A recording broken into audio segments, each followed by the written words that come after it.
Well, there we have it. India wrap up a dominant victory on just day 4 of this test match by a whopping 295 runs to start the 2024/25 Border Gavaskar Trophy with a resounding victory over Australia. Got to give some credit to the Australians.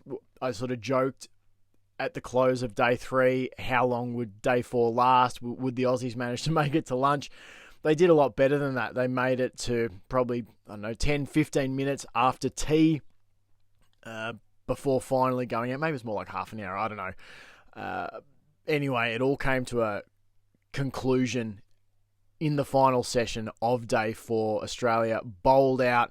There was some resistance, obviously. Travis Head, in particular, top scored 89, I think it was, and his name is escaping me now. But anyway, there was resistance. The name will come to me, I'm sure.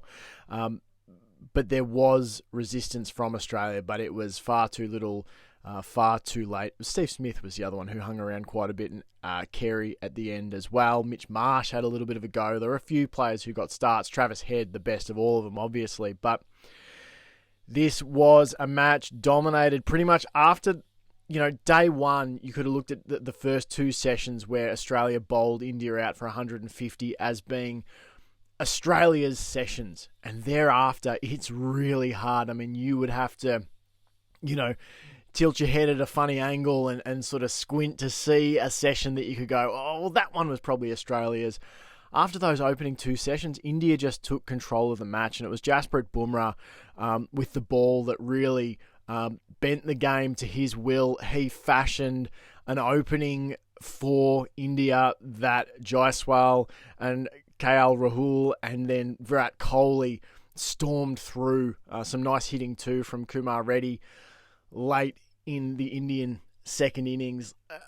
But really, it was that spearheading effort of Bumrah, that fifer that he took, and then the 3 that he nipped out, particularly the 2 last night at the close of day 3, that was really a decisive action, I suppose, a decisive performance.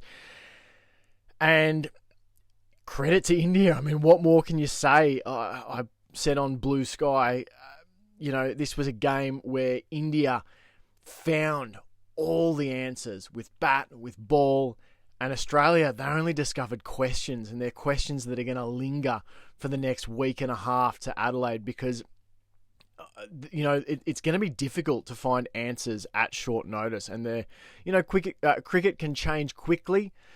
We know that, but boy, do they have some conundrums ahead of them. The biggest one that sort of stands out for me was really the shortcomings of Australia's top order and specifically the top 4. You look at their innings, that's Khawaja, McSweeney, Labuschagne and Smith. They totaled 44 runs across, their 8 innings that they had, the 4 of them. And not only was it just a lack of runs, it was even, an inability to stay at the wicket long enough to build an innings. If you look at it, it's 44 total runs for Khawaja, McSweeney, Labuschagne and Smith, scored off 167 balls. So that's an average innings from Australia's top 4 of 5.5 runs off 20.8 balls. 20 balls, you'd be hoping that some of these guys could really, more often than not, knuckle down and get 30 or 40 balls, and try and build something, but they were unable to. And it's even worse if you take out Marnus Labuschagne's first innings and Steve Smith's second innings, then they only faced 55 balls for 25 runs, Australia's top 4. So, I don't know, India showed that you could bat on that wicket. I think, you can talk about pitch conditions and all that sort of thing, but I think it's hard to look past the fact that India batted better. Even in the first innings, they batted 50 runs better than Australia when the ball was doing plenty. And so I just think India had the measure of Australia in basically every facet of this game. I put up the stat on Blue Sky that there were 3 batsmen from the top 4 of either side to face 100 or more balls, and they were Jaiswal, Rahul, and Virat Kohli. The next player, the next most balls faced by a player in the match was Mitchell Starc, facing 112 in Australia's first innings. So it was really hard for Australia to find players who could stay at the wicket, and they're going to have a lot of questions to answer. And they've got the opposite problem. India have this fantastic win, and now they've got other players, senior players, core players that could come back in. So they've sort of got this, the old phrase, an embarrassment of riches on a player front.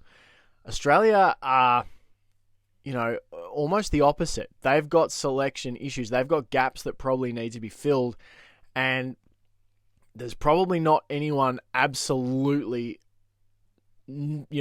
tearing the door down. I'm sure there are players that are playing well in state cricket, but you would think if they were playing well enough to be selected in Adelaide, they probably would have been playing well enough to be selected here in Perth. So, yeah, it's a challenging one for Australia. They are facing some real headaches here because it unspooled fast for them in the first test.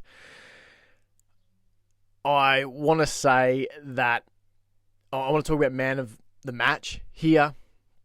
I sort of foreshadowed this yesterday. Jaiswal would be a great nomination. I think his innings was exceptional.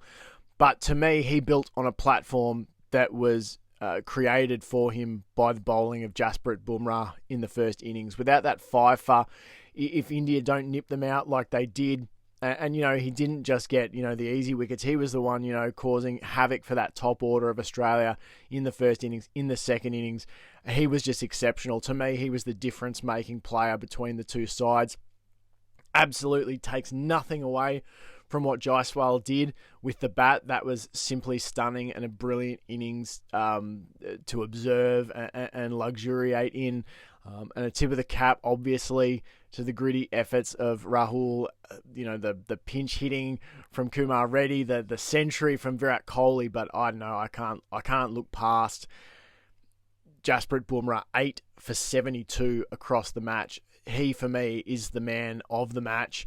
And, he's laid down a very early marker to be player of the series, because if he keeps bowling like this, it is going to be a long summer for Australia. They just didn't have an answer for him. They just did not have an answer for him, and it's going to be fascinating to see what they can come up with across the next 10 days, 9 days, whatever it is now, before the Adelaide test. So those are my thoughts from day 4. That wraps up my audio diaries for the test match in Perth. I hope that you have enjoyed the test match. I hope you've enjoyed these audio diaries. The viewing numbers on YouTube certainly a lot higher than what I normally get. So a massive thanks to you for having a listen. I appreciate it.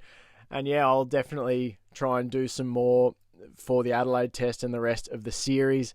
If you're interested, I don't just do cricket. I'll be trying to do some coverage of, randomly, the international biathlon season that's about to start next weekend in Kontiolahti in Finland. So yeah, I'm just an Aussie who loves watching sport, loves talking about it, and hopefully you are enjoying me gasbagging on about it. All right, thanks so much for listening. If you'd be so kind, hit that subscribe button, and talk again soon.